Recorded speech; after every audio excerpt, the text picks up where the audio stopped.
আমার বেহালা বন্ধু দয়াল গুরুজি আমার যাহা কথা ছিল আবার ক্ষমা রেখে দিলেন। আমারটা ধরে না নয়েজ করে বাঁশিতে নয়তো ঢোলে, কিন্তু আমারটা কমান কেন? আমার দয়াল গুরু আমার যে কথা ছিল অত্যন্ত চমৎকার ভাবে তার মীমাংসা করলেন। তবে একটা কথা বলছে জবাব করতে গিয়া যে আমি জানি কি আর বলবো কি না দয়াল, এই কথাটা দয়ালের মুখে সাজে না। কারণ আমার গুরু তিনি কম জানলে ওলা গুরু না। আমার কাছে আমার গুরু সব জানে। তিনি জমিনের খবর জানে, তিনি আকাশের খবর জানে, তিনি পাতালের খবর জানে, তিনি আমার মনের খবর জানে, তিনি ব্রহ্মাণ্ডের খবর জানে। আমার গুরু সব জানে, এটাই আমি মনে প্রাণে বিশ্বাস করি। আর এটা যদি আমি মনে প্রাণে বিশ্বাস না করি তাহলে তো আমি তার ভক্তই হইতে পারবো না। এজন্য আমি মনে করি আমার গুরু সব জানে। আর যদি তিনি সব নাই জানবে এত সুন্দর করে এই ব্যাখ্যা তিনি দিতে পারতো না। কিন্তু একটা বিপদে তো আমাকে ফালাই দিছে। সে বিপদটা কি? সুরেশ্বর দরবারে ভক্তরা ভক্তি দিয়ে একটা কর্ম করে, সেই কর্মটা কি এটা আমাকে বলতে হবে। আমি বলা কওয়া রাখবো, তার আগে একটি গান আমার পালা অনুযায়ী আমি গাচ্ছি।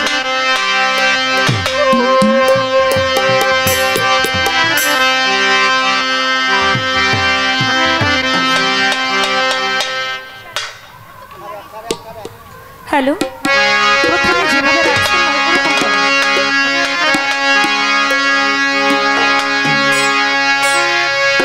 দুঃশাসন এক সতী নারী, দুঃশাসন এক সতী নারী বসন ধরে টানতেছে, বাপ সারা ছয় বেচারা বনে বনে ঘুরতেছে, বাপ ছাড়া ছয় বেচারা। দয়াল এই গানটা অনেকের কাছে গিয়েছি কিন্তু মন মতো জবাব পাই নাই। কিন্তু আজকে তো এই সেই গুরু না, আজকের গুরু কাজল দেওয়ান, তার কাছ থেকে সঠিক জবাবটা আশা করছি। দুঃশাসন এক সতী নারী বসন ধরে টানতেছে, বাপ ছাড়া ছয় বেচারা বনে বনে ঘুরতেছে। বাপ ছাড়া ছয়জন বেচারা কারা, তারা কেমনে বনে বনে ঘুরে? গানটার মধ্যে অনেক তত্ত্ব কথা লক্ষ্য করে শুনবে। দুঃশাসন এক সতী নারী, দুঃশাসন এক সতী নারী বসন ধরে টানতেছে, বাপ ছাড়া ছয় বেচারা বনে বনে ঘুরতেছে, বাপ ছাড়া ছয় বেচারা।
গেল, খোদার সাথে আল্লাহর সাথে তার দেখা হলো, বাদশাহী তত্ত্ব পাইয়াছে।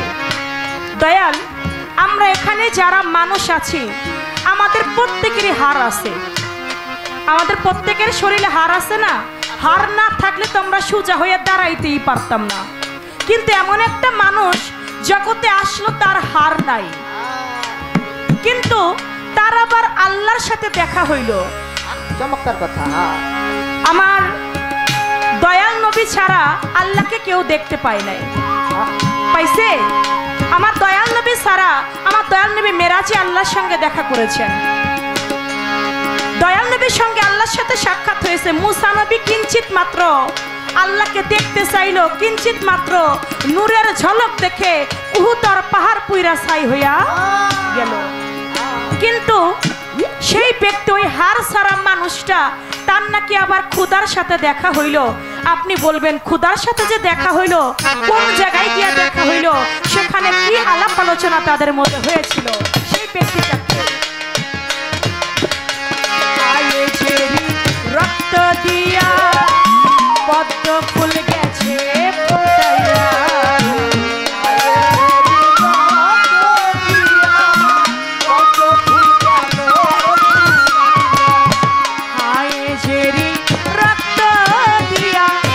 পদ্ম ফুল গেছে ফুটাইয়া, নিজে সে ভগবান হইয়া,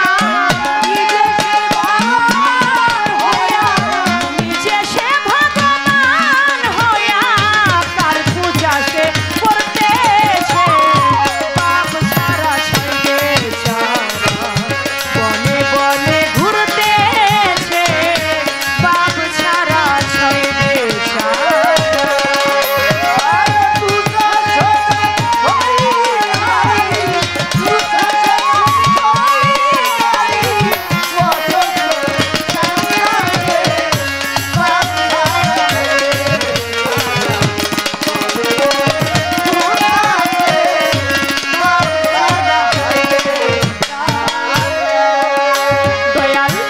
রাবণের কেন 10 মাথা, মরাই কয় সত্য কথা, রাবণের কেন 10 মাথা,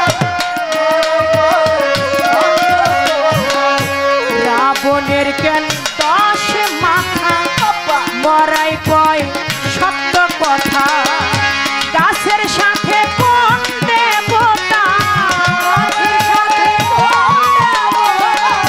গাছের সাথে কোন দেবতার বাসর রাতে জেগেছে, পাপ ছাড়া ছয় দেশা বনে বনে ঘুরতেছে, পাপ ছাড়া ছয় দেশা।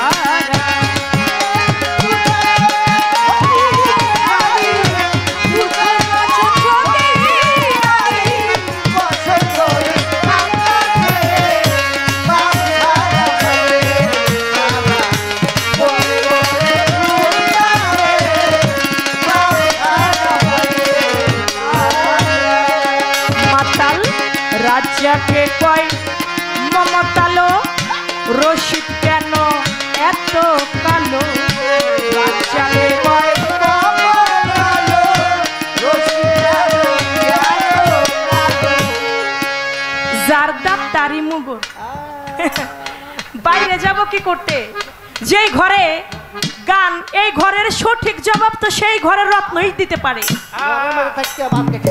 এই জন্য মাতাল কবি রাজ্জাক দেওয়ান তিনি লিখেছেন, মাতাল রাজ্জাকে কয় মমতালো, রশিদ কেন এত কালো, ও তার আধার ঘরে জ্বলছে আলো, আধার ঘরে জ্বলছে আলো, আধার ঘরে জ্বলছে আলো, যে নিজকে নিজে চিনেছে। আসতে রাজ্জাকে কয় মমতালো, রনিত কেন এত কালো, তার আধার ঘরে জ্বলছে আলো, যে নিজকে নিজে চিনেছে। মানারাফা নাফসাহু ফাকাতারাফা রাব্বাহু, যে চিনে নিজকে সে চিনে তার রবকে। ও বাজান, আমি তো আমাকে চিনতে পারলাম না, আমি যদি আমাকে চিনতে পারতাম তাহলে আমি আমার স্রষ্টাকেও চিনতে পারতাম। দয়াল গো, আমি আমাকে চিনব কোন কর্ম করে? আমাকে চিনা যাবে কোন কর্ম করলে সেই কর্মটা আপনি আমাদেরকে একটু শিখিয়ে দিবেন। মাতাল রাজাকে কয় মমতালো রনি কেন এত কালো,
সুরেশ্বর পাক দরবার শরীফে যখন একটা ভক্ত যায় ভক্তি দিয়ে একটা কর্ম করে, আমি আমার গুরুকে ভক্তি দিয়েছি, সঙ্গে কিছু টাকা আমি নজরানা দিয়েছি, এখন সেখান থেকে নজরানা দিয়েও বিপদে পড়ছি। বলে যদি ভক্তি না দিত তাহলে আমি এই প্রশ্ন করতাম না। তাতে বোঝা যায় নজরানা দিলেও বিপদ আসে। সেই বিপদ আমার সুরেশ্বর দরবারে ভক্তরা ভক্তি দিয়া একটা কর্ম করে, সেই কর্মটা কি এটা আমরা সবাই জানি। সেই কর্মটা কি? দুহাত জোর করে বিনয় করা। যখন ভক্তি দিয়ে উঠে তিনি কিন্তু হাত পা ছেড়ে চলে যায় না। যে ভক্ত তিনি দুহাত জোর করে বিনয়ী ভাব নিয়ে বিনয় করে তিনি দয়ালের দিকে পিছন দিকে না ফিরে দয়ালের দিকে সামনে মুখটা রেখে আস্তে আস্তে করে পাটা তার পিছন দিক দিয়ে সে চলে যায়। এই হলো দরবারের সুরেশ্বর দরবারের কর্ম। ভক্তি দিয়েই তিনি যেন আদবের সঙ্গে, এটা কি আদব, এই আদবটা রক্ষা করাই তার কর্ম। সেই কর্মটাই একটা শিষ্য একটা ভক্ত দরবারে পালন করে। এবার আমার ভাব নিয়ে আমি আরেকটি গান এই ভাবের উপর রাখছি, শিষ্য ভক্তি। যাই যাবে মোর জাত কুহুলমান তাতেও ক্ষতি নাই রে, হাই রে যদি আমার নাগর জানে রে পাই, হাই রে যদি আমার সজীব জানে রে পাই। যাই যাবে মোর জাত কুহুলমান তাতেও ক্ষতি নাই রে, হাই রে যদি আমার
জাত কুলমান, আমার তাতেও ক্ষতি নাই যদি আমি আমার নাগর চাঁদে পাই, যদি আমি আমার প্রাণ বন্ধুরে পাই। যারা ভক্ত তারা কখনো জাত কুলমানের ভয় করে না। শেখ শিবলি আলাইহিস সালামের ভক্ত ছিল কাশেম। একদিন শিবলি আলাইহিস সালাম দরবারে সমস্ত ভক্তদেরকে ডাক দিলেন, সবাই উপস্থিত হইলেন। বলতেছে, তোমাদের মধ্য থেকে কি কেউ কখনো আল্লাহকে দেখছো? সমস্ত ভক্তরা চুপ হয়ে রইলেন, কেউ কোনো কথা বলল না। পিছন দিক থেকে কাশেম বলে, দয়াল, যদি আমাকে বলতে বলেন আমি বলিতাম, দয়া করে একটু হুকুম করেন না, মুর্শিদ অপেক্ষায় রইলাম। বলে, বলো তুমি কি আল্লাহরে দেখছো? কাশেম কয়, হ্যাঁ দয়াল, আমি আমার আল্লাহরে দেখছি। আমি আমার আল্লাহরে দেখি নাই, আমি নিজ হাতে গোসল করিয়েছি, নিজ হাতে খানা খাইয়েছি,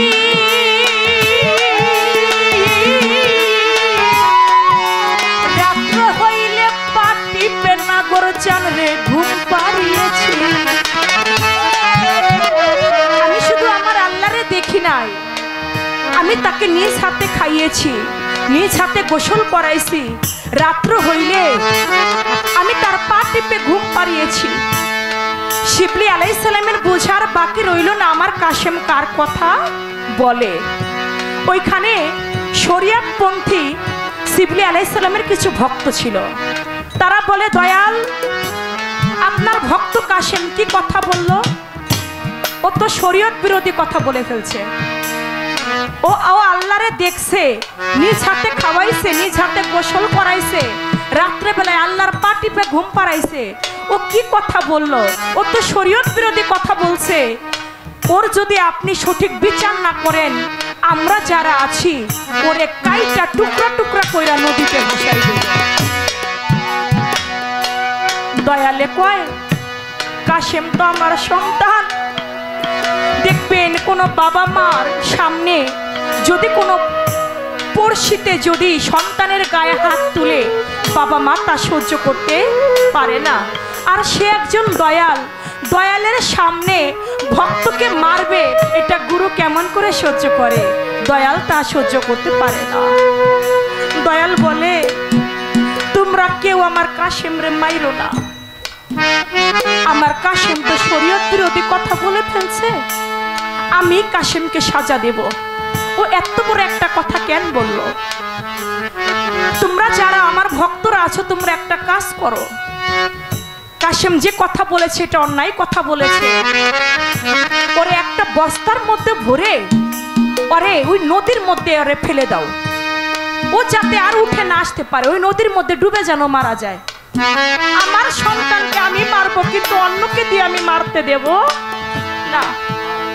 ওরে নদীর মধ্যে বস্তায় করে নদীতে ফেলে দাও, ও যেন উঠতে না পারে। ও এমন কথা কেন বলল?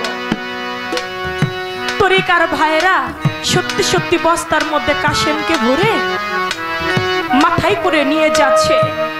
এক বাপের ঘরে যদি দুটি ভাই থাকে, জগতে সে হয় বাজান সম্পত্তির ভাগে। তরিকার ভাই হইল জগতে নিদান কালের সাথী, ভাইয়ে জানে ভাইয়ের জানা,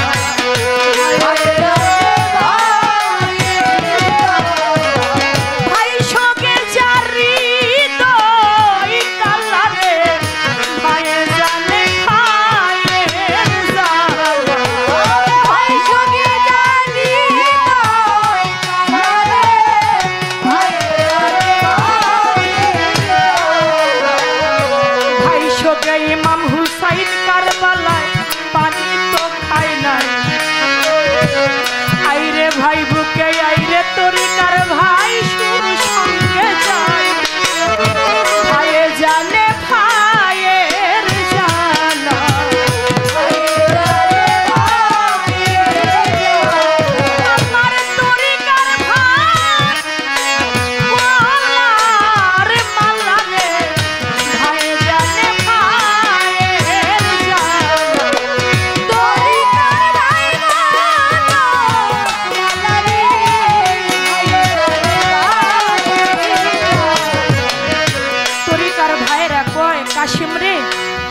তুই তো আমাদের তরিকার ভাই, তরিকার ভাই নাকি নিদান কালের সাথী হয়। কাশেম, এখন তোর যে নিদান, এর থেকে বড় নিদান তোর আর হইতে পারে না। ও কাশেম, আমরা বস্তার মুখটা খুইলা দেই, তুই এখান থেকে পালাই চইলা যা। দরবারে গিয়া দয়ালের কাছে বলবো যে কাশেমকে নদীর মধ্যে ফালাই দিছি। কয় তোরা কেমন ভক্ত হয়েছিস গুরু, যে দয়ালের কাছে গিয়া মিথ্যা কথা বলবি? আমি এমন বাচ্চা বাঁচতে চাই না। আমার গুরু যেহেতু হুকুম করছে আমার নদীতে ফালাই দিতে, তোরা আমাকে নদীতে ফেলে দে। আমি যদি তার হই সে আমাকে বাঁচাবে, আমি যদি তার না হই সে আমাকে নদীতে ডুবায় মারবে। তোরা আমাকে নদীর মধ্যে ফেলে দে। কাশেমকে বস্তার মধ্যে ভরে আবার মুখটা আটকাইয়া কাশেমকে নদীর মধ্যে ফেলে দিল। যখন নদীর মধ্যে ফেলে দিল, কাশেমের প্রাণটা যায় যায় আর বলে, তুই কি মোরে অকুলে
নদীতে ফেলে দিছে আর কান্দে বলে, দয়াল তুই কি মোরে অকুলে ভাসাইয়া গেলি আমার মুর্শিদ জান। এদিকে আমার আল্লাহর আরশ কাঁপে। বাজান, আশেকের চোখের জল আমার আল্লাহও সহ্য করতে পারে না। যত বড় দোজকের আগুন হোক না কেন, আশেকের চোখের জলে তাহা নিভে যায়। কাশেমের চোখের পানিতে আমার আল্লাহর দরবার কাঁপে। আমার আল্লাহ কয়, বন্ধু তোমার কাশেমরে তুমি নদীতে ফেলে দিস, ওরে উঠাই আনো। ওরে না উঠাইলে যে আমার আসমান জমিন থরে থরে কাঁপে। এরই মধ্যে সংবাদ পায় কাশেমের বাবা। কাশেমের গুরু কাশেমকে নদীতে ফেলে দিছে। কাশেমের বাবা গেছে, কাশেম বাবা আয় বাবা, আমি বাবা ছোটবেলায় তোকে কত কষ্ট করে লালন পালন করেছি, মাথার ঘাম পায়ে ফেলে তোকে আমি বড় করেছি। ও কাশেম আয় বাজান, আমার হাতটা ধর, তুই নদী থেকে উঠে আয়। কাশেম বলে, এই হাত আমি চিনি না, এই হাত আমি ধরবো না। কাশেমের মা ছুটে গেছে পাগলের মতো হয়ে। কাশেম রে বাজান, তোকে 10 মাস 10 দিন গর্ভে ধারণ করেছি, আমি মা জানি তোকে লালন পালন করতে, তোকে জন্ম দিতে কত কষ্ট আমার। আমি তোকে লালন পালন করে বড় করেছি, আমি তোর মা, তুই আমার হাতটা ধরে উঠে আয় বাবা। এই হাতও আমি চিনি না। আমার আল্লাহ হুকুম করে, জিবরিল আলাইহিস সালাম তুমি আর দেরি কইরো না, তুমি তোমার ভক্তকে উঠায় আনো। তোমার ভক্তকে যদি না উঠায় আনো, আমার আসমান জমিন যে কিছুই ঠিক থাকবে না। জিবরিল আলাইহিস সালাম গেল 3 দিন পরে, দলিল প্রমাণ করে 3 দিন পরে গেল জিবরিল আলাইহিস সালাম। কাশেম ও কাশেম, যাদের কথায় কাশেমকে নদীতে ফেলে দিল, শত শত হাজার হাজার মানুষদেরকে নিয়ে গেছে কাশেম উঠাইতে। ও কাশেম বাজান আয়, তুই আমার হাতটা ধর। হাতটা থাপা দিয়া ধইরা কাশেম কয়, এটাই তো আমার আল্লাহর হাত, আমি তো এই হাতই চিনি, এই হাত ব্যতীত আমি তো আর অন্য কোনো হাত চিনি না, এটাই তো আমার আল্লাহর হাত। সমস্ত ভক্তদেরকে বলতে লাগলো, দেখ কাশেম ও আমাকে এতই ভালোবাসে, যার কারণে আমাকে এমন ভাবে তিনি ভজনা করে, যার কারণে 3 দিন পর্যন্ত নদীতে থাইকাও আমার কাশেম মরলো না। তোদেরকে দেখাইলাম নদীতে ফেলে কাশেমের দরজাটা কত উপরে, ভক্তের দরজা কত উপরে। তোরা একটু লক্ষ্য করে দেখ, কাশেম যদি ওই পর্যায়ে সাধনা না করতে পারতো, কাশেম 3 দিনে নদীতে ডুবে মারা যাইত। কাশেম 3 দিনও নদীতে ডুবে মারা গেল না। তাই কাশেম বলে, আমার যাই যাবে আমার জানি ভুল আমার, তাতেও ক্ষতি নাই রে, হাই রে যদি রে আমার, যদি আমার সজীব জান রে পাই, যদি আমার, যদি আমার নগর জান রে পাই, হাই রে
নতুন করে গানের মাঝে আমার কাছে কিছু প্রশ্ন রাখলেন।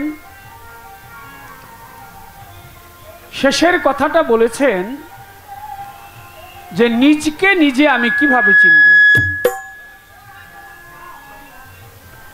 শেষের কথাটা ধরে যদি আমি অগ্রসর হই, রাসূল সাল্লাল্লাহু আলাইহি ওয়াসাল্লাম দয়াল নবীজি বললেন, তোমরা জ্ঞান অর্জনের জন্য সুদূর চীন দেশে ভ্রমণ করতে পারো। কমে গেল বাবা, বাবা দেখেন একটু, হ্যালো হ্যালো হ্যালো। জ্ঞান অর্জনের জন্য সুদূর চীন দেশে ভ্রমণ করতে পারো। আসলে কি সেই চীন দেশের কথা বলেছেন নবী? মস্তবর একজন জ্ঞানী লোক ছিলেন, একজন দার্শনিক ছিলেন, নাম তার সক্রেটিস। বাবা মাইকটা ঠিক করেন বাবা, প্রথম যেরকম ছিল ওরকম করলেই তো হয়, করেন একটু। সক্রেটিসের একজন ভক্ত ছিল, শিষ্য ছিল, নাম তার প্লেটো। তিনি গুরুকে জিজ্ঞেস করলেন, ধর্ম কি আর ভগবান, ঈশ্বর, খোদা, গড যাই বলি না কেন, ইংরেজরা বলেছে গড, গড কি? গড সম্বন্ধে জানতে চাই, ধর্ম সম্বন্ধে জানতে চাই। প্লেটোর জবাবে সক্রেটিস বলেছিলেন, নো দাই সেলফ, নো দাই সেলফ, তুমি আগে তোমাকে চেনার চেষ্টা করো। আরেকজন দার্শনিক আসলেন, বৌদ্ধ ধর্মে, নাম তার হচ্ছে গৌতম বুদ্ধ। তাকে প্রশ্ন করেছিল তার ভক্ত, নাম তার আনন্দ। গুরুদেব আপনি বলেন ঈশ্বরকে, ধর্ম কি? বললেন, ধর্মং শরণং গচ্ছামি, বৌদ্ধং শরণং গচ্ছামি। তুমি যদি ধর্ম সম্বন্ধে জানতে চাও, ঈশ্বর সম্বন্ধে জানতে চাও, তবে তুমি তোমাকে চেনার চেষ্টা করো। তুমি কে? তুমি কোথায় ছিলে, কোথায় আসছো, যাবেই বা কোথায়? শ্রীকৃষ্ণ মহাপ্রভু আসলেন সনাতন ধর্মে, তাকে প্রশ্ন করলেন তার শিষ্য ভক্ত, নাম তার নারদ মুনি। নারদ জিজ্ঞেস করলেন, হে ভগবান তুমি বলো, কৃষ্ণ তুমি বলো ভগবানকে, আমি ভগবান সম্বন্ধে জানতে চাই, ধর্ম সম্বন্ধে জানতে চাই, তুমি আমাকে একটু বুঝায় বলো। শ্রীকৃষ্ণ জবাবে বলেছিলেন, আত্মানং বৃদ্ধি। তুমি যদি ভগবান সম্বন্ধে জানতে চাও, তবে নিজেকে আগে নিজের মধ্যে খেয়াল করো, তুমি কে? তোমাকে যতদিন পর্যন্ত না চিনবে, ততদিন পর্যন্ত তোমার ভগবান জানা হবে না, তোমার ধর্ম সম্বন্ধে জানা হবে না। সর্বশ্রেষ্ঠ মানব 570 খ্রিস্টাব্দে 12ই রবিউল আউয়াল সুবে সাদেকের সময় মক্কা নগরে যিনি প্রকাশ পেয়েছে, হযরতে মুহাম্মদ আহমদ মুস্তাফা সাল্লাল্লাহু আলাইহি ওয়াসাল্লাম দয়াল নবীজিকে প্রশ্ন করলেন, তারই ভক্ত শিষ্য, তার প্রাণের মানুষ মাওলা আলী করিমুল্লাহ ওয়াজহু। এই মাওলা আলী জিজ্ঞেস করেন দয়াল নবীকে, ধর্ম কি আর খোদাকে, আল্লাহকে, এই সম্বন্ধে একটু বলেন। রসুল বললেন, মান আরাফা নাফসাহু ফাকাদ আরাফা রাব্বাহু, মান আরাফা নাফসাহু ফাকাদ আরাফা রাব্বাহু। তুমি যদি আল্লাহ সম্বন্ধে জানতে চাও, যদি তোমার ধর্ম সম্বন্ধে জানার প্রয়োজন হয়, জানতে চাও, তাহলে তুমি তোমাকে আগে চেনার চেষ্টা করো, তুমি কি? এবার বলেন, আমাকে নিয়ে আমি কতক্ষণ ভেবেছি, আমি তো শুধু দেহের চাহিদা নিয়ে আছি। আমার আত্মাকে, আমার ঈশ্বরকে, আমার ভগবানকে, আমার গডকে, আমি কোথায় ছিলাম, আমি কোথায় আসছি, আমি কোথায় যাব, এই কথা যদি জানতে হয়, তাহলে একজন কামেল মুর্শিদের কাছে, দয়াল বাবা সাগর চাঁদের কাছে, বাবা জান শরীফ সুরেশ্বরীর কাছে গিয়ে, চন্দ্রপুরীর কাছে গিয়ে জানতে হবে। শাহজালাল, শাহপুরাণ, খাজা মঈনুদ্দিন চিশতি, বরপীর আব্দুল কাদের জিলানী, শাহ আলী বগদাদি, অলিয়া উলিয়া যারা বর্তমান আমাদের সজীব চান, গদিনী শিল্পীর, ওনাদের মতো লোকের কাছে যেতে হবে। না গেলে তুমি জানতে পারবা না। কিভাবে? অচেনারে চিনতে হইলে রে, চলো যাই চেনা লোকের শনে। আল্লাহ আসে কান বসো, অলি আল্লাহর ধ্যানে। তোরা যাবি যদি মাসুক রূপ দর্শনে, তোরা যাবি যদি মাসুক রূপ দর্শনে। আল্লাহ আসে কান বসো গিয়ে একজন অলি আল্লাহর ধ্যানে। অচেনারে চিনতে হলে রে, ওরে অচেনারে চিনতে হলে রে, চলো যাই চেনা লোকের শনে। আশেকার বসো ওলি আল্লাহ ধ্যানে তোরা যাবি যদি মাশুক্র দর্শনে আল্লাহর আশেকার বসো ওলি আল্লাহ ধ্যানে। পাক্কালাম পাঠাইলেন সাই কোরআন খুলে দেখো তাই কি বললেন সাই আপন পাঠ্যবনে জবানে আইরে পাক্কালাম পাঠাইলেন সাই কোরআন খুলে দেখো তাই কি বললেন সাই আপন পাঠ্যবনে আল্লাহ কয় আমার রসুলকে যে ভালোবাসে সে আমারে ভালোবাসে রে আল্লাহ বলে আমার রসুলকে যে ভালোবাসে সে আমারে ভালোবাসে গো। আল্লাহ বলে রসুলকে যে ভালোবাসে সে আমারে ভালোবাসে রে আমরা ছায়া কায়া দুই বস্তু একজনেরই আমরা ছায়া কায়া দুই বস্তু একজনে আল্লাহ আসে কান বসো বলি আল্লাহর ধ্যানে কতরা জাতি যদি মাশুক্র দর্শনে আল্লাহর আশেকার বসো ওলি আল্লাহ ধ্যানে। অচেনারে চিনতে হলে রে আমার অচেনারে চিনতে হলে রে চলো যাই চেনা লোকের শোনে আল্লাহর আশেকার বসো ওলি আল্লাহ ধ্যানে তোরা যাবি যদি মাশুক্র দর্শনে আল্লাহর আশেকার বসো ওলি আল্লাহ ধ্যানে। পাক্কালাম পাঠাইলেন সাই কোরআন খুলে দেখো তাই কি বললেন সাই আপন পাক জবানে আল্লাহ বলে আমার রসুলকে যে ভালোবাসে সে আমারেও ভালোবাসে কারণ আমরা ছায়া কায়া দুই বস্তু একজনে আসমানে হচ্ছে রব্বুল আলামিন আর দুনিয়ায় হচ্ছে রহমতুল্লিল আলামিন আলামিন রব্বুল আলামিন রহমতুল্লিল আলামিন আলামিন দুই বস্তু একজনে। এবার আমার রসুল কি বলে রসুলের হাদিসে কয় কথা সত্য মিথ্যা নয় হয় না পরিচয় উসিলা বিহনে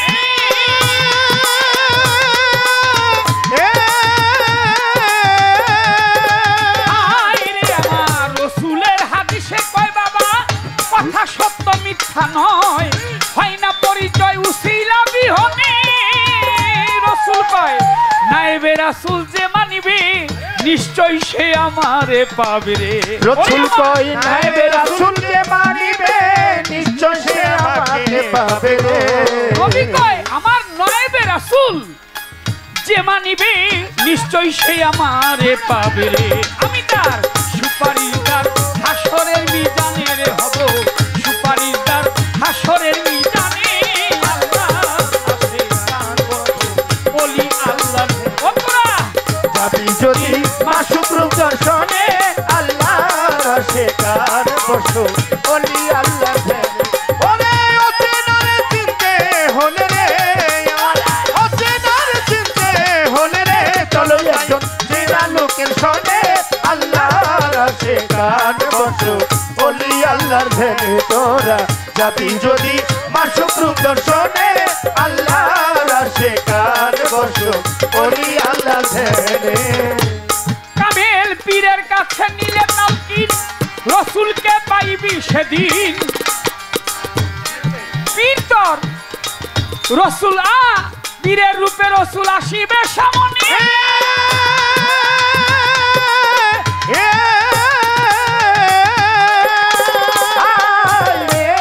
কামেল পীরের কাছে নিলে তালকিন তুই রসুলকে পাইবি সেদিন পীরের রূপেই আসিবে সামনে তোমার পীরের রূপ নয়নে রাখো হৃৎকমলে ছবি আঁকরে ওরে তোমার পীরের রূপ নয়নে রাখো হৃৎকমলে ছবি আঁকরে কাটার মুর্শিদ রূপ নয়নে রাখো হৃৎকপাটে ছবি আঁকরে তুমি করো ধিয়ান সজল নয়নের পাগল ধিয়ান করো বসিয়া নির্জনে আল্লাহর আশেকার বসো ওলি আল্লাহর ধ্যানে তোরা যাবি যদি মাশুক্র দর্শনে আল্লাহর আশেকার বসো ওলি আল্লাহর ধ্যানে। ওরে অচেনারে চিনতে হলে রে অচেনারে চিনতে হলে রে চলো যাই চেনা লোকের শোনে আল্লাহর আশেকার বসো ওলি আল্লাহর আল্লাহ ধ্যানে তোরা যাবি যদি মাসুক রূপ দর্শনে আল্লাহর আশিকার বসো ওলি আল্লাহ ধ্যানে। কি বললেন?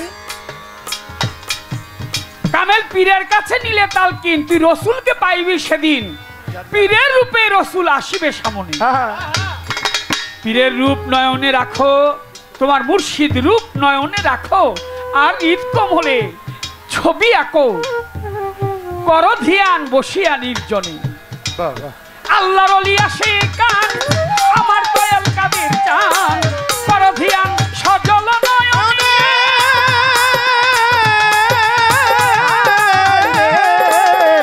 আল্লাহর ওলি আসে কান, আমার দয়াল কাদের চান, করো ধ্যান সজল নয়নে। হৃদয়ে রাখিলে চিন, পাইবে নিদানের দিন রে। এই হৃদয়ে রাখিলে চিন, পাইবে নিদানের দিন রে। হৃদয়ে রাখিলে চিন, পাইবে নিদানের দিন রে। কথা করো একিন সাধক কয় রজব দেওয়ানে, পাগল করো একিন কয় রজব দেওয়ানে। আল্লাহ আসে কান বসো ওলি আল্লাহ ধ্যানে তোরা যাবি যদি মাসুক রূপ দর্শনে আল্লাহর আশিকার বসো ওলি আল্লাহ ধ্যানে তোরা যাবি যদি মাসুক রূপ দর্শনে আল্লাহর আশিকার বসো ওলি আল্লাহ ধ্যানে। তাহলে হলো ক্লিয়ার। আজকে এই গ্রামের নাম কি? হ্যাঁ, জয়পাড়া পাক দরবার শরীফ। এই জয়পাড়া পাক দরবার শরীফে আমি যে আসবো আমি চিনি না। তা আমি একজনকে জিজ্ঞেস করলাম ওই টিকিটপুর এসে যে আমি কিভাবে যাব। ওই লোকটা আমাকে বললো কি যে এইভাবে গিয়ে তারপর আপনি যেতে থাকেন, সামনে গিয়ে জিজ্ঞেস করলে দরবার পেয়ে যাবেন। যেহেতু আমি চিনি না, তাহলে আমার একজন লোকের প্রয়োজন, যে লোকটা চিনি, যে চেনে সেই লোকটার কাছে চলো। বাবা সুরেশ্বরী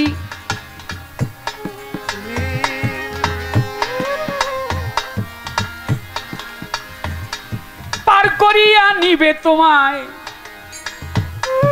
পথ দেখায়া ধরি।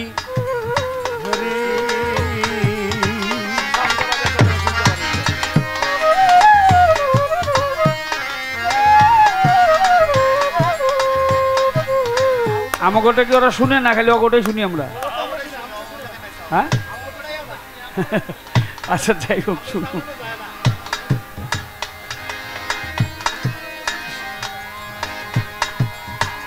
আমার সুরেশ্বরী প্রেমের বাতাস দয়ালের প্রেমের বাতাস লাগলো তার অন্তরে, নয়নে লাগে যারে, তারে কি আর পাশরিতে পারে, তারে কি আর পাশরিতে পারে রে মন, তারে কি আর পাশরিতে পারে, নয়নে লাগে যারে, তারে কি আর পাশরিতে পারে, তারে কি আর পাশরিতে পারে বলো না, তারে কি আর পাশরিতে পারে, নয়নে লাগে যারে, তারে কি আর পাশরিতে পারে, তারে কি আর পাশরিতে পারে বলো, তারে কি আর পাশরিতে পারে, নয়নে লাগে যারে, তারে কি আর পাশরিতে পারে।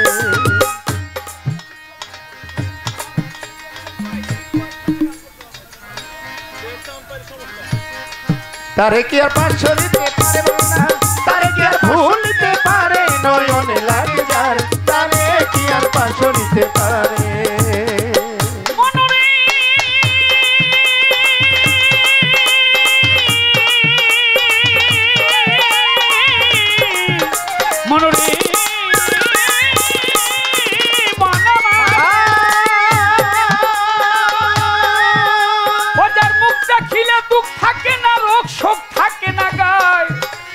কথা শুনলে দুনিয়ার কথা ভুল করিয়া যায়, এমন একজন মনের মানুষ পাইলে সংসারে, এমন একজন প্রাণের মানুষ পাইলে সংসারে, এমন একজন সাগর চাঁদে পাইলে সংসারে, এমন একজন সুরেশ্বরী পাইলে সংসারে, বাবা এমন একজন জব্বার শাহ পাইলে সংসারে,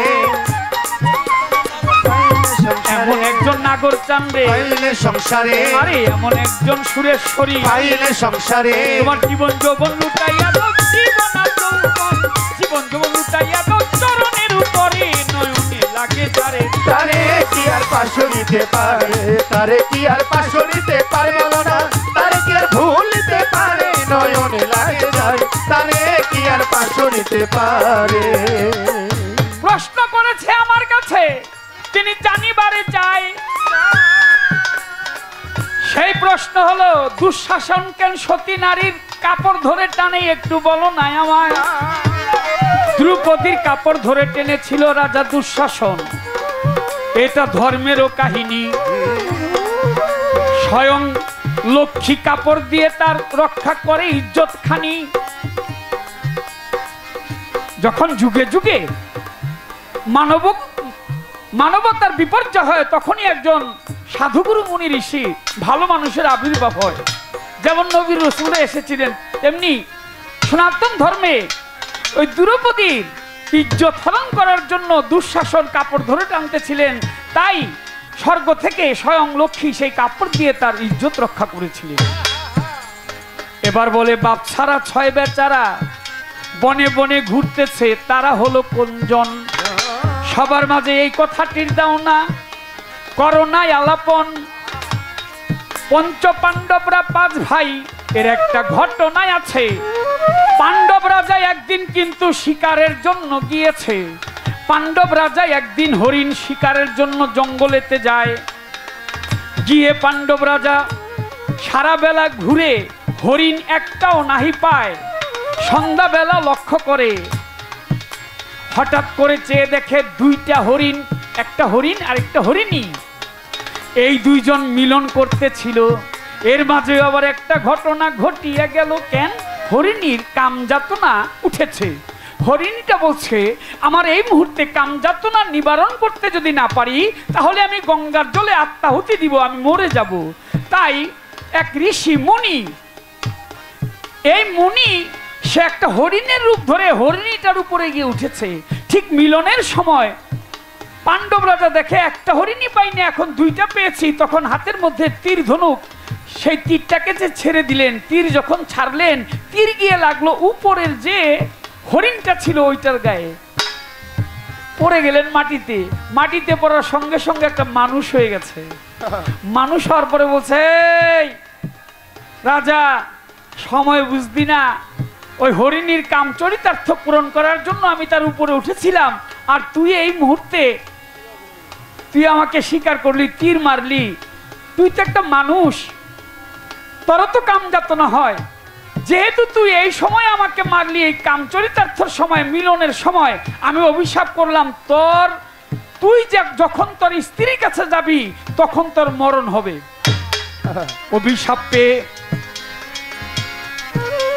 অভিশাপ পেয়ে রাজা আপন ঘরে গেল। কয়েকদিন গত হলো, মনটা এলোমেলো। স্ত্রী একদিন ডাক দিয়ে, তার 2 জন স্ত্রী, একজন কুন্তী আর একজন হলো মাদ্রী। 2 স্ত্রী কুন্তী এবং মাদ্রী ডাক দিয়ে কয়, স্বামী, আগে তো ঘন ঘন কাছে আসতা, এখন আসো না কেন? বলে, শোনো, আমি যদি তোমাদের সাথে মিলনে যাই তাহলে আমার মরণ হবে। বলে, তাহলে আমাদের সন্তান হবে না। সন্তান কিভাবে হবে? সন্তান কিভাবে হবে? সৃষ্টি বাড়বে কিভাবে? বলে, আমি মিলনে যাব না, তোমরা মন্ত্র দিয়ে সন্তান তৈরি করো।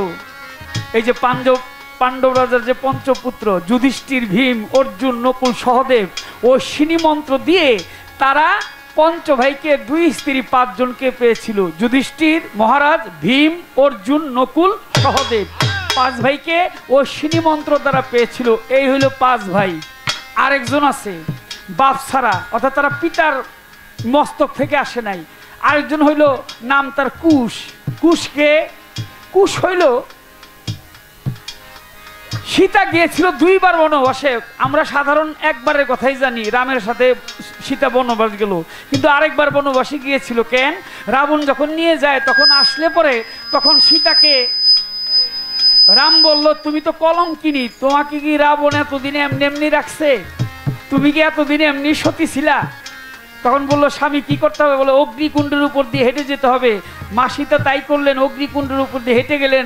রাম তাতেও বিশ্বাস করলেন না, বললেন তোমাকে আবার বনবাসে যেতে হবে। আবার বনবাসের জন্য চলে গেলেন। ওই বনবাসে গেলে পরে এক মুনির আশ্রমে ছিল বিশ্বমিত্র মুনি, তার নাম। তার আশ্রমেতে যায়। সীতার একটা সন্তান হইল, শুনিবেন সবাই, নাম ছিল তার লব। এই লব সন্তান। এখন সন্তানকে নিয়ে মা যাচ্ছে, সীতা যাচ্ছে গঙ্গা স্নানে, আর এই দিক দিয়ে ওই লব পিছনে পিছনে হেঁটে গেছে, মুনির আশ্রমে রেখে গেছে। মুনি চেয়ে দেখে যে হঠাৎ করে সন্তানটা নাই। মুনি মনে মনে ভাবে যে সীতা যদি আইসা দেখে তার সন্তান নাই, তাহলে আমারে দোষী করব। তা আমি দোষীও মুখেন, হাতের মধ্যে একটা কুশ নিয়ে, একটা খড়কুটা আর কি, কুশ নিছে, ওই যে ধানের যে কুশ হয়, এইটা নিয়ে একটা মানুষ হয়ে যা, একটা মানুষ হয়ে গেছে। তো সীতা তো ওই গঙ্গা থেকে আসছে, সন্তান ওর সাথে সাথে নিয়ে আসছে। মুনি দূর থেকে দেখছে যে ওই যে সীতা আছে, আবার পিছনে সন্তান। তো মুনি কয়, হ্যাঁ রে, সন্তান তো আরেকটা বানায় ফেলাইছি। একটা তো হলো পেটের সন্তান, আরেকটা হলো কুশ বানায় যে সন্তান বানাইছে। তো সীতাকে বললো, বুঝে এই ঘটনা, তোমার ভয়ে একটা মানুষ বানাইছি। এই হইল আরেক সন্তান, নাম হইল তার কুশ। রামের দুই পুত্র, এক পুত্র হইল লব, আরেক পুত্র হইল কুশ। আরে তো একটা কথা ছিল, ছয়জনে ঘুরতে লইল, আরে তারা বনের ভিতর ছিল, আরেক কথা জিজ্ঞাসিল। কিন্তু প্রত্যেকটা অনেক অনেক বড় বড় ঘটনা, আপনারা শুনলে বলুন, লাইনে বলার দরকার নাই। তো আমি অল্প অল্প করে বলি নাকি। আবার এই কথাটা মাইয়া বইলে গেছে, কয় আপনি না কইলে আবার কইব কে এই কথা।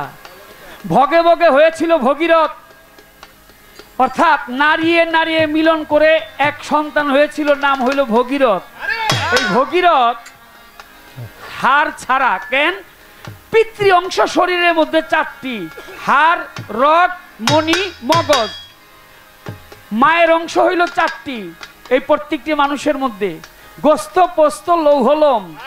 যেহেতু নারী নারী মিলনে সন্তান হয়েছে, ভগে ভগে ভগীরথ হয়েছে, এর জন্য তাদের শরীরে হাড় ছিল না, কারণ বাবার অংশ নাই। এই ভগীরথ সে তো হাড্ডি ছাড়া তো খুব বাঁকায় বাঁকায় চলে। ওই রাস্তায় অষ্টবক্র মুনি আসতেছে। অষ্টবক্র মুনি যখন আসে, অষ্টবক্র মুনি সম্বন্ধে যখন বাঁকায় বাঁকায় যায়, অষ্টবক্র মুনি মানে সে পা ফেলতে 8টা বাঘ খাইতো। অষ্টবক্র মুনি দেখা, কিরে আমার দেখা তুই ওই ব্যঙ্গ করতেছস? যদি আমার দেখা ব্যঙ্গ করতে করস, তাইলে তুই সারা জীবন এইভাবেই থাকবি। আর যদি ব্যঙ্গ না কইরা তুই আসলে এইরকম হয়ে থাকিস, তাহলে তুই ভালো মানুষ হয়ে যা। মানুষ হয়ে গেল ভগে ভগে ভগীরথ। অষ্টবক্র মুনির ওই আশীর্বাদে এই কথাটা বলেছে। এইখানে আমার মাতাল, আমি বলিলাম সভাতে তিনি আর ওই অনেক কথা কইরা, অনেক কথা কইরা, অনেক কথা কইরা, অনেক কথা কইরা গেছে আমায় জিজ্ঞাসা, আর ওই অনেক কথা কইরা, অনেক কথা কইরা। রাবণের 10 মাথা কেন আমারে জিগায়? রাবণের মায়ের নাম হইল নিকষা দেবী, বলতেছি সভায়।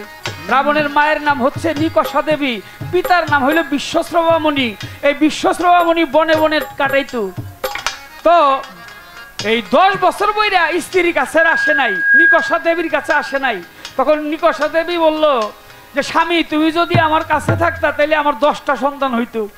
বছরে একটা করে হইলো তো 10টা হয় নাকি? আছে না এরকম লোক? কথা কন নাকি লিগা, মানে একটার পর একটা হইতেই থাকে।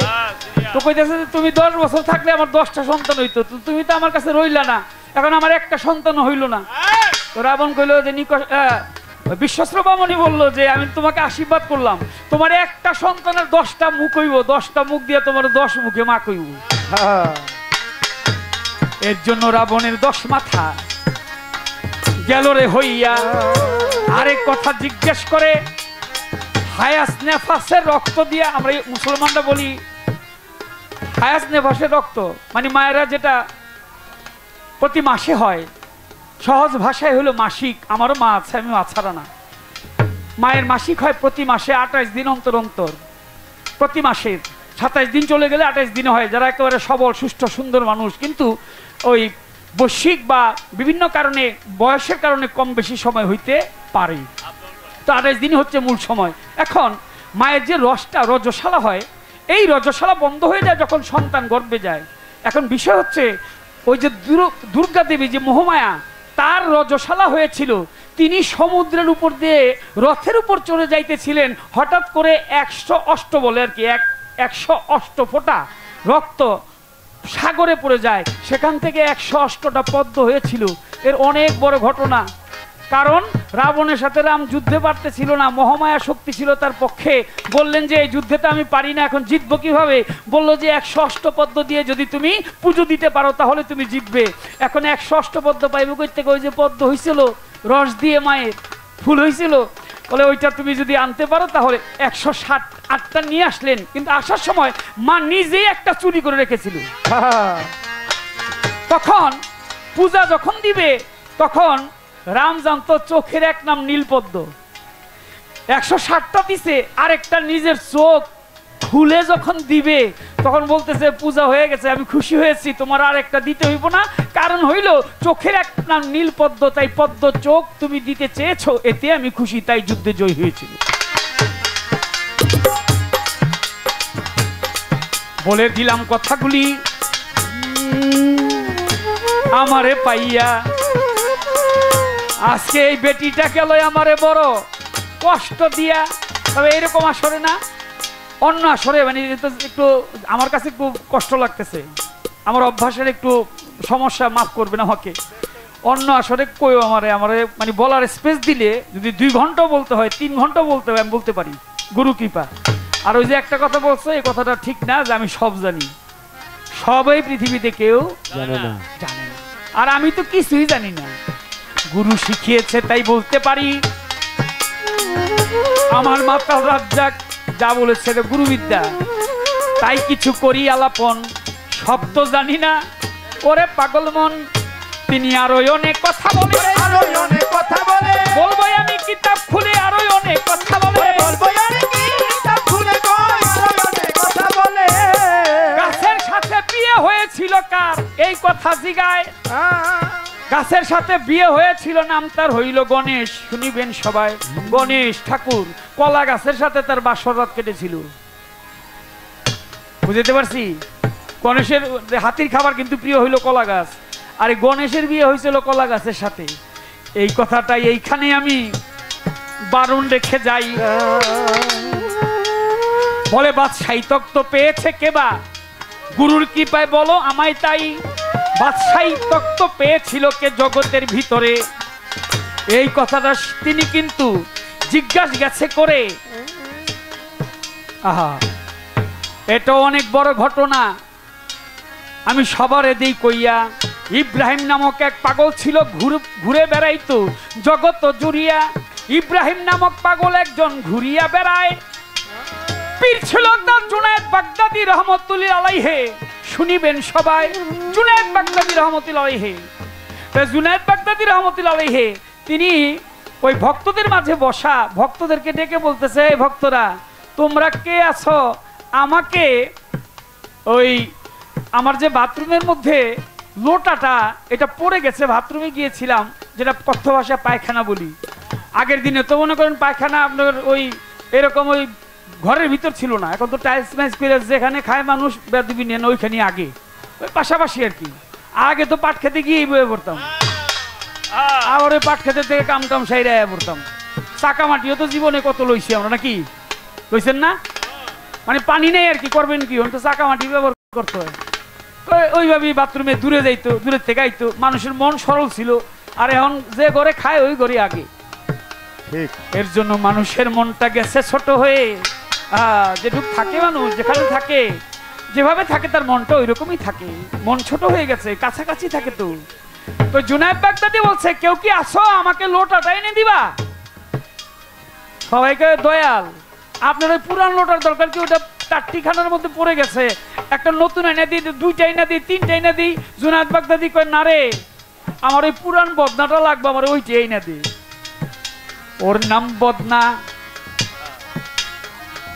ওর নাম কি বদনা, আগে তো বদনাই ছিল, বদনা সবারটাই দেহে কেউটা কয় না, বদনা মানে বদনা, ও বদ না, খারাপ না, বদ মানে খারাপ, খারাপ না। আহারে আমার ওটাই চাই, একটা ইজ্জত রে একজনেরই দেখায়, ওইটাই এনে দিতে। ইব্রাহিম পাগল, সে দৌড়াইয়া ছুটিল, ওই ময়লার মধ্যে গিয়ে ঝাঁপ দিয়ে পড়িল। ঘৃণা লজ্জা ভয় যার নাই সেই তো গুরুকে জয় করেছে। হ্যাঁ, হিংসা নিন্দা জাতি বিদ্বেষ ঘৃণা লজ্জা ভয় অক্টোপাসে মুক্তি পেলে তার এই ভক্ত কয়। সে ময়লার মধ্যে গিয়ে তারপর ওটা হাতটা ধরে নিয়ে আসছে, নিয়ে খুব যত্ন করে ঘষাবাজি করে পরিষ্কার করে পানি দিয়ে ধুয়ে তারপর গুরুর কাছে নিয়ে গেছে। গুরু, আমি আপনার এটা দিলাম। গুরু কয়, তুই যখন আমার জন্য এত কষ্ট করলি, তোরে দোয়া করলাম তুই বাদশার মাইয়া বিয়া করবি। গুরু কর্ম করলে কি হয়? পাগল ঘুরতেছে দাঁড়ে দাঁড়ে। একদিন এক হাটের উপর দিয়ে রাজবাড়ির সামন দিয়ে হেঁটে হেঁটে যায়। হঠাৎ কইরা পাগল শনিবারে পায়, এই শোনো, আমাদের রাজা ঘোষণা করেছে যদি কোনো ব্যক্তি 7টা মানি কিনে দিতে পারে তার মেয়েকে আমার বাদশার মেয়েকে তার কাছে বিয়ে দিবে। পাগলাকে সময় সুযোগ তো পাইছি, তাহলে আমি দোষ করছি কি? আমি বাদশার মেয়েরে বিয়ে করব। পাগলা তো দৌড়ে ছুটছে, এই আমারে নিয়ে চলো। পাগল গায়ে ভালো জামা নাই, কাপড় নাই, এত দেখে গাই তুই কই যাস? কয় আমি বাদশার মেয়েরে বিয়ে করুম। বলে পাগল তুই কস কি? বাদশার মেয়েরে বিয়ে করে যেন তেন কথা নাকি? 7টা মানি কিনে দিতে তুই পাবি কই? এক মানি হইল 7,000 দন। পাগলায় কয় আমার একটু বাদশার কাছে নিয়ে যাও না। তা পাগলারে বাদশার কাছে নিয়ে গেছে। পাগলা বলে, বাদশাহ হুজুর, বলতেছি আপনারে, আপনার মাইয়া বিয়ে দিবেননি আমার ধারে, আপনার মেয়েরে আমার কাছে বিয়ে দিবেন। বলিস কি পাগল? বাদশা একটু জ্ঞানী মানুষ, বলছে ঠিক আছে যা, বিয়ে দিব যদি তুই 7টা মানি কিনে দিতে পারিস। বলে, ও বাদশা, মুখের কথায় বিশ্বাস করি না, কাগজে লেখা দাও। বাদশা কাগজে লিখে দিল, যদি মানিক দাও মেয়ে দিব বিয়ে দিয়ে। পাগল ওই কাগজটাই আপন কোমরে গুজিয়ে, পাগল জানত সমুদ্রের অথই জলে মানিক কিন্তু আছে। সাধক হালিম সাহেবের একটা গান শুনছেন না? অথই জলে মানিক ফলে, অথই জলে মানিক ফলে হইলে ডুবরি কঠিন কহিত সাগর কঠিন পারি। অথই জলে মানিক পাবি, অথই জলে মানিক পাবি হইলে ডুবরি কঠিন সাগর কঠিন পারি রে, কহিত সাগর কঠিন পারি। তৌহিদে ডুবিলে রে মন, তোর খুলে যাবে গুপ্ত নয়ন। তৌহিদে ডুবিলে রে মন,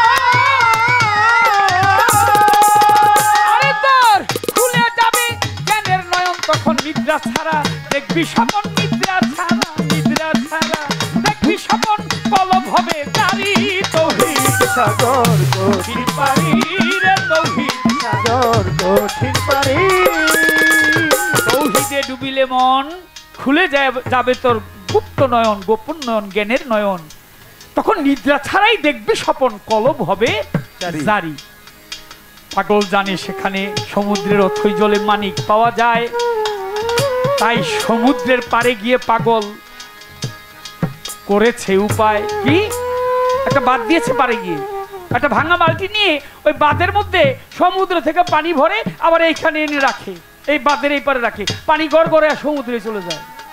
আচ্ছা, সমুদ্র কি বালতি দিয়ে, ভাঙা বালতি দিয়ে সেটা সম্ভব নাকি? না না, ওটা কখনো সম্ভব না। যতই পানি রাখে আবার পানি চলে যায়। এইভাবে অনেক দিন গত হয়ে গেছে, পাগল আর চলতে পারে না, পানি আনতে পারে না, দুর্বল হয়ে পড়েছে। পাগল বড় দুর্বল হয়ে পড়েছে, পানি আনতে পারে না, পড়েছে শুইয়া।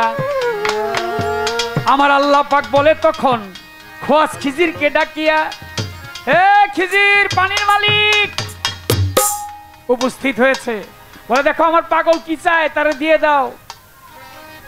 পাগলের কাছে গিয়েছে খিজির আলাইহিস সালাম। বলে পাগলের ঠাই, ওরে পাগল, তোর এই মুহূর্তে বল না রে কি চাই। পাগল খিজির আলাইহিস সালামের স্পর্শ পেয়ে সতেজ হয়ে গেছে।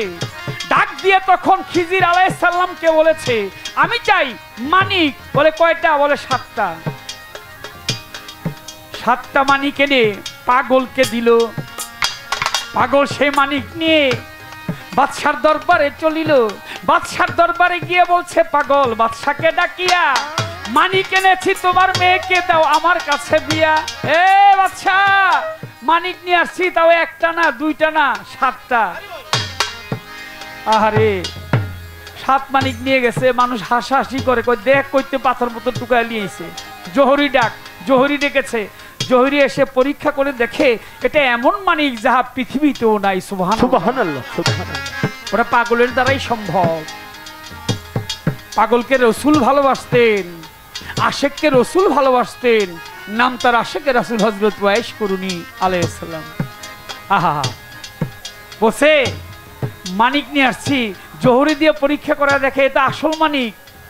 মেয়েকে খবর দিয়েছে, আমার মেয়েকে সেজে গুজে তৈয়ার হইতে বলো। মেয়ে সেজে গুজে তৈয়ার হবে কি? মেয়ে মনে মনে ভাবে সারা জীবন বাদশার দরবারে কাটিয়েছি আমি শাহজাতি, আমার বাবা মানিকের লোভে এক পাগলের সাথে আমার বিয়ে দিচ্ছে।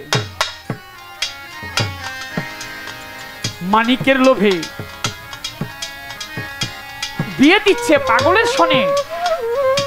এই কথা ভাবিয়া বাদশার মেয়ে ছাদের উপর থেকে পড়ে গেছে মরিয়া। বাদশার মেয়ে মরে গেছে।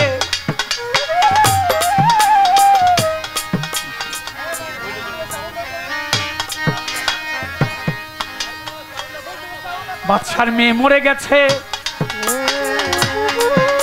লোকজন করে কান্নাকাটি।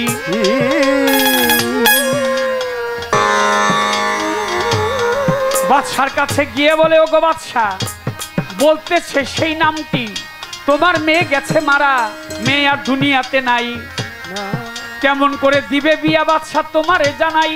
তোমার মেয়ে মরে গেছে, দুনিয়ায় নাই, বলতেছি তোমারে। কথা শুনে বাদশা বলে, ওই পাগলেরও ধারে, এ পাগল, আমার মেয়েকে তুই কিভাবে বিয়ে করবি? আমার মেয়ে তো মরেই গেছে। এখন আমি তোকে কি দিয়ে বুঝাবো? তোর মানিকের প্রয়োজন নাই, তোর মানিক তুই নিয়ে যা, আমার মেয়ে মরে গেছে, আমার মেয়েকে নিয়ে আমি থাকি, এখন তাকে মাটিতে দিতে হবে, ক্রিয়াকর্ম করতে হবে। পাগল বলছে, বাদশা, আমি বলছিলাম তোমাকে 7টা মানিক দিব, তুমি বলছিলা তুমি তোমার মেয়েকে আমার কাছে বিয়ে দিবা। তুমি এই কথা কিন্তু এই কাগজের মধ্যে লেখা নাই, এটা মরা দিবা না জিন্দা দিবা। দেখো কাগজ। বাদশা কয়, ঠিকই তো, মরা দিব না জিন্দা দিব এই কথা তো লেখা নাই। তখন মরা মেয়েটাকে বলছে, ঠিক আছে তোর হাতে তুলে দিলাম। পাগল সেই মরা মেয়ে নিয়ে চলে গেছে কোথায়? আবার সেই নীল দরিয়ায় সমুদ্রের পারে গিয়ে খোয়াজ খিজিরকে স্মরণ করেছে। করার সঙ্গে সঙ্গে খাজা খোয়াজ খিজির আলাইহিস সালাম যখন ওই মরার গায়ে ছোঁয়া দিয়েছে, মরার সঙ্গে সঙ্গে জিন্দা হয়ে গেছে। সুবহানাল্লাহ, সুবহানাল্লাহ। মরা জিন্দা হয়ে গেছে। আসছে বনেরও ভিতর। এই বন থেকে সন্তান একটা হয়েছে, এটা দলিলের খবর। সন্তান একটা হয়েছে, নানার নাম আহদাম বাদশা, বাবার নাম ইব্রাহিম পাগল, 2 নাম যোগ করে নাম রেখেছে ইব্রাহিম আহদাম। জঙ্গল থেকে গিয়ে সে অবশেষে বাদশা হয়ে ছিল। এর সামনে আরো কাহিনী আছে, আমি আর সামনে অগ্রসর হইলাম না, এই পর্যন্ত আমি রাখলাম।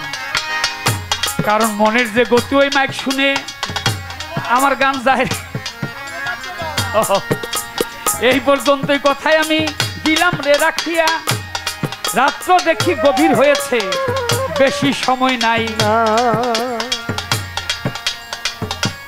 তাহলে পীর মুর্শিদের দেখা পেয়ে গেলে, চন্দ্রকে আরেকটা কথা বলি, পীর মুর্শিদের সাথে দেখা হইলেই রসুলের সাথে দেখা হয়, রসুলের সাথে দেখা হইলে খোদার সাথে দেখা হয়। সুবহানাল্লাহ। এর মধ্যে আর বাকি থাকে না, আর তো কোনো নাই কথা। আসরের ভিতর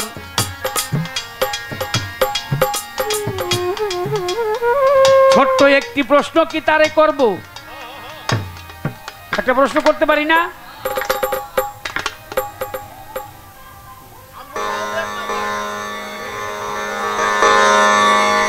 একটা ছোট্ট প্রশ্ন করি রাত্র শেষের দিকে।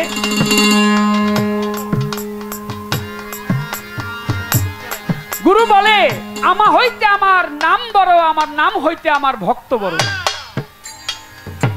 ভক্তই আমার মাতা পিতা রে, জগতে ভক্তই আমার গুরু। এই জগতে ভক্তই আমার নাম রেখেছে আমি বাঞ্ছা কল্প তরু। ওরে ভক্তই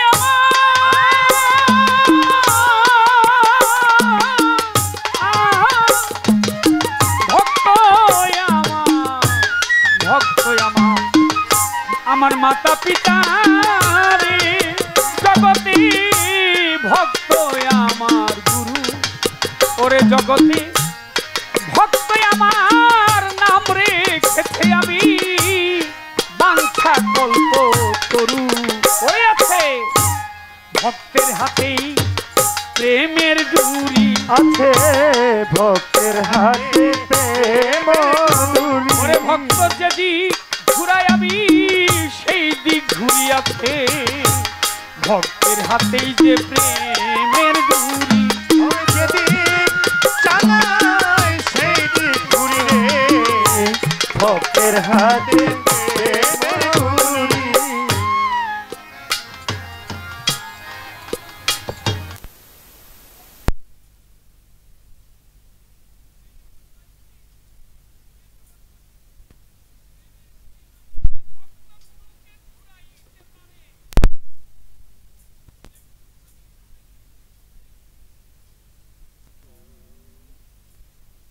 ভক্তের কোন আশ্রয় থেকে গুরুকে সে প্রেমের ডুরিতে বেঁধে তারপর ঘুরাইতে পারে, সেই আশ্রয়টা, সেই প্রেমের ডুরিটা কি? এই কথাটুকুই আমার ভক্তের কাছে রইল।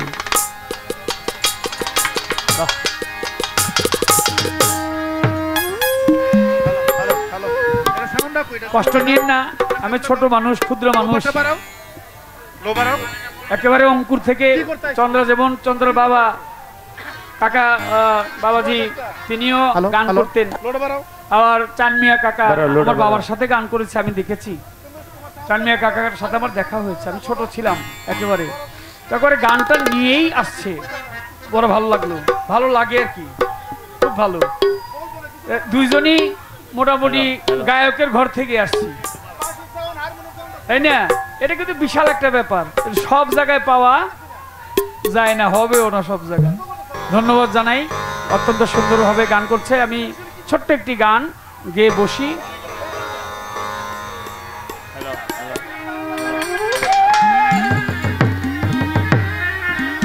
হ্যালো হ্যালো হ্যালো, ও ভাই এটা হাইডা কাটেন, এটা হাইডা অফ করেন, এটা হাইডা অফ করেন মিয়া, হাই অফ করে শুধু লো দেন।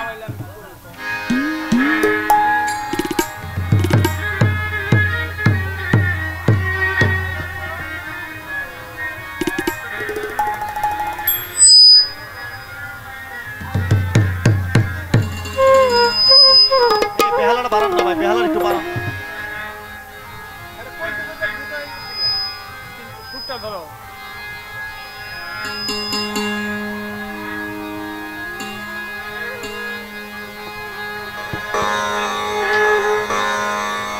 ওপার হতে যারা সাথে এসেছিল তারা চলে গেছে যে যারা আপন দেশে, আমি একা বসে আছি ঘাটে।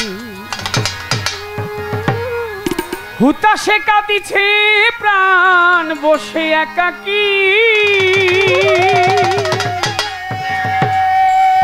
দিবাকর বসি আছে পাটে, আমি একা বসে আছি ঘাটে। ওপার হতে যারা সাথে এসেছিল তারা চলে গেছে যে যার আপন বাটে, একা বসে আছি ঘাটে। ও আমি একা বসে আছি ঘাটে।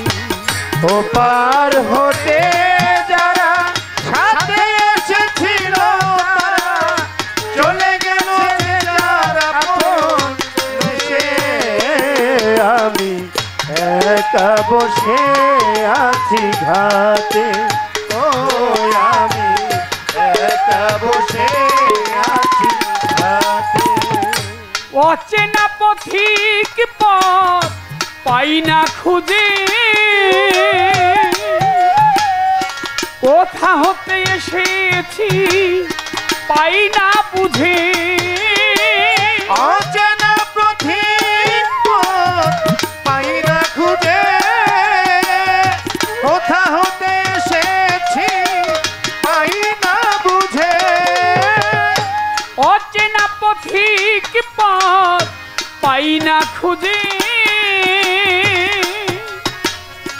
কোথা হতে এসেছি পাই না বুঝে। ক্লান্ত রবির ছায়ায় ধরণী ধুলিছে মায়ায়, ক্লান্ত রবির ছায়ায় ধরণী ধুলিছে মায়ায়। ক্লান্ত রবির ছায়ায় ধরণী ধুলিছে মায়ায়। ব্যাকুল প্রহর মোর কাটে, আমি একা বসে আছি ঘাটে। ও পার হতে যারা সাথে এসেছিল তারা চলে গেল যে যার আপন দেশে। আমি একা বসে আছি ঘাটে, ও আমি একা বসে আছি ঘাটে। আশার দোলনায় কত দোল খেয়েছি, বাউলের মঞ্চে কত গান গেয়েছি। আশার দোলনায় কত দোল খেয়েছি, বাউলের মঞ্চে কত গান গেয়েছি। আশার দোলনায় কত দোল খেয়েছি, বাউলের মঞ্চে কত গান গেয়েছি। যাদের সাথে নিয়ে খেলেছি খেলা, মিলাইছিলাম কত গানেরই মেলা। যাদের সাথে নিয়ে খেলেছি খেলা, মিলাইছিলাম কত গানেরই মেলা। যাদের সাথে নিয়ে খেলেছি খেলা, মিলাইছিলেম কত গানেরই মেলা। কি হতে যে কি হলো, কে বা কোথায় চলে গেল। কি হতে যে কি হলো, কে বা কোথায় চলে গেল। কি হতে যে কি হলো, কে বা কোথায় চলে গেল। বুঝিতে পারি না মাথা খুঁটে, আমি একা বসে আছি ঘাটে। ও পার হতে যারা সাথে এসেছিল তারা চলে গেল যে যার আপন দেশে। আমি একা বসে আছি ঘাটে, ও আমি একা বসে আছি ঘাটে। আহা, এই মঞ্চ থাকবে, আবার শিল্পী আসবে, আবার গান হবে। হয়তো আমি মঞ্চে একদিন থাকবো না, যেমন ছিল আমার পরশালী দেওয়ান ভাই। আমাকে খুব ভালোবাসতো, ছিল দলিলউদ্দিন বয়াতি নাতি বলে ডাকতো।